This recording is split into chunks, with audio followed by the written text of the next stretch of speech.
Jeannie and let's get zebra strong. Welcome to the letter K of our A to Z of hypermobility. I'm actually choosing the word kinesiophobia for the letter K.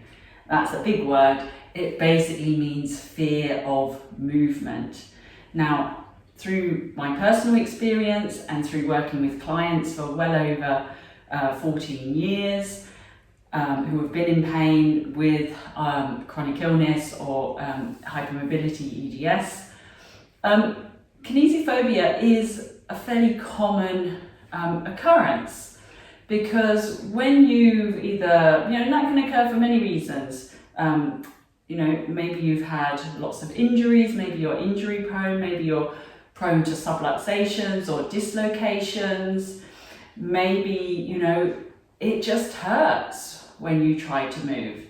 And what happens is that the more that we become fearful of it, that protection of our movement gets bigger and bigger. And so our world becomes smaller and smaller because we get fearful of even the smallest things after a while.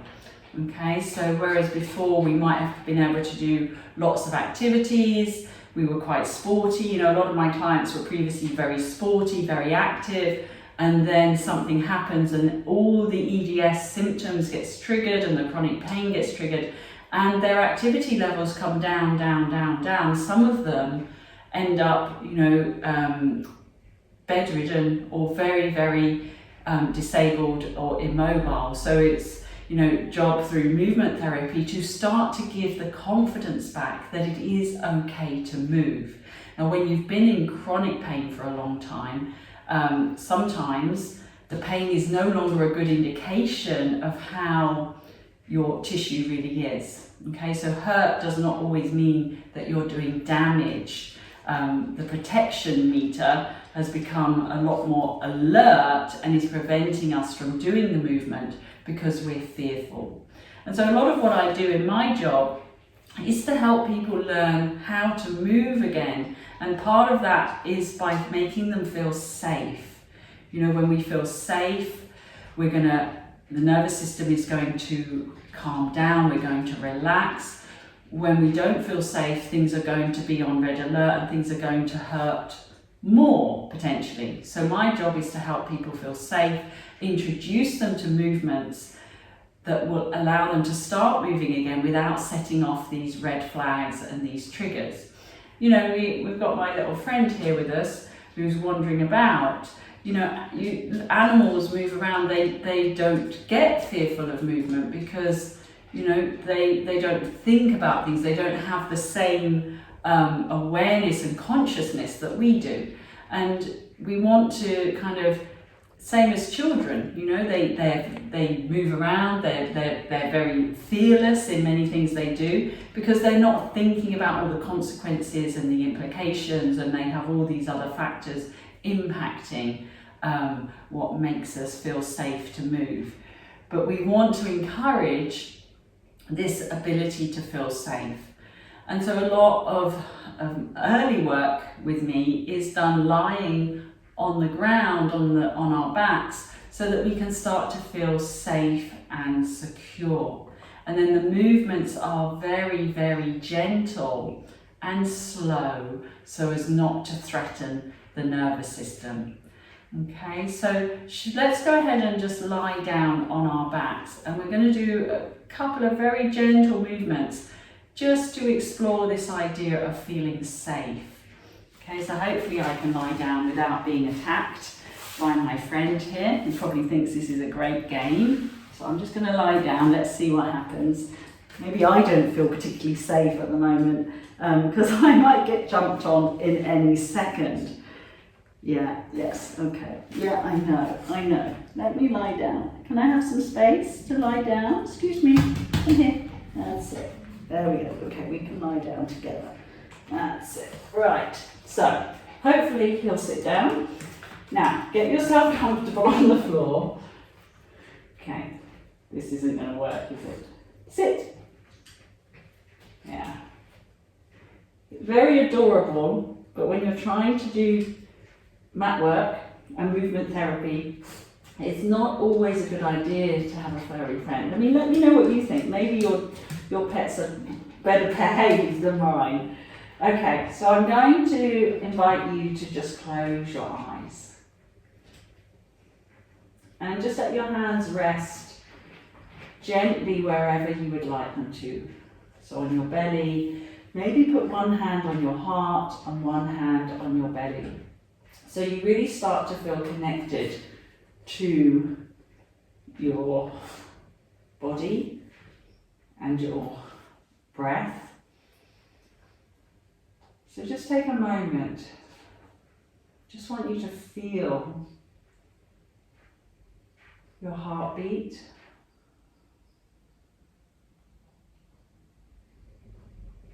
And just feel some gratitude for that beating heart. How wonderful that is to experience that, to be aware of that, our life force.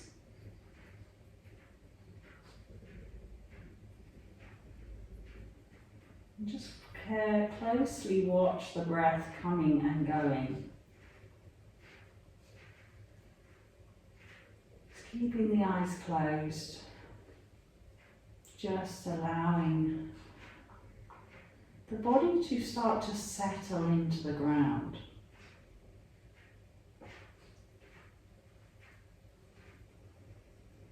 And I really invite you to give yourself permission to rest. You know, many of us, we end up living in this fight or flight, very sympathetic nervous system. And what we want to do is encourage ourselves to move more into the parasympathetic nervous system, where we can rest and restore.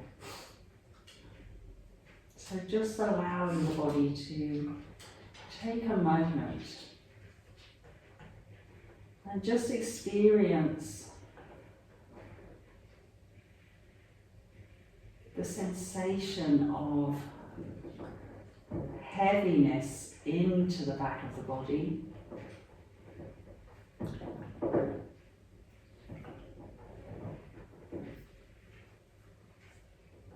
And really let the ground support you.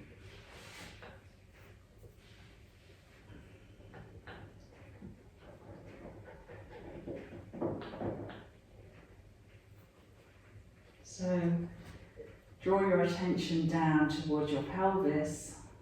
See if you can feel the weight of your pelvis on the ground. And can you feel the weight of your ribs on the ground? And just notice how that feels. Are we able to allow the body to release into the ground without fighting? So without resistance. So when we find ourselves in this state, and sometimes, you know, my clients, we spend a lot of time just being here, starting to let the breath calm down, starting to feel the weight of the body. Because once you drop into this more parasympathetic nervous system, the potential for moving without anxiety and fear is much, much greater. So we can start to gently move the pelvis maybe forward and back, but with this idea of moving very, very softly without fear of that movement. Sorry, just excuse me with my friend who, as I said, is not fearful of movement at all. Yeah, he does whatever he wants. And you know, that's kind of what we want to achieve, right? This ability to move about freely and do whatever we would like to do. So just continue to gently roll the pelvis forward and back. Just exploring this. Treat movement as an exploration of what your potential is. There's no right or wrong. We're not looking to be perfect. We're just inviting the body to gently move without any sense of fear. We're lying on the ground We've got full support of the ground around us.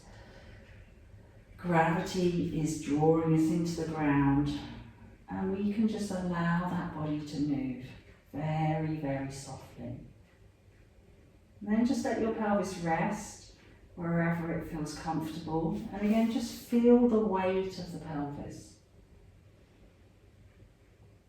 Notice if you feel any calmer than when you did when you first lay down. See if you can allow gravity to draw you down a little bit more. And as you build on this theme and continue to find sensations of comfort, of gravity, of calm, that fear of movement will start to dissipate, will start to disappear. So I hope that was useful. Slowly make your way up. Feel free to stay in that position if that was comfortable, but I'm just going to come back up to a seated position. So I hope that was useful. Again, you know, we can work with issues like this so that we can start to increase our mobility and our ability, and understanding that, you know, the more we can build that muscle tone, the more we can move with that awareness, that fear of movement is going to start to go down. So thank you for watching, and until next time, stay zebra strong.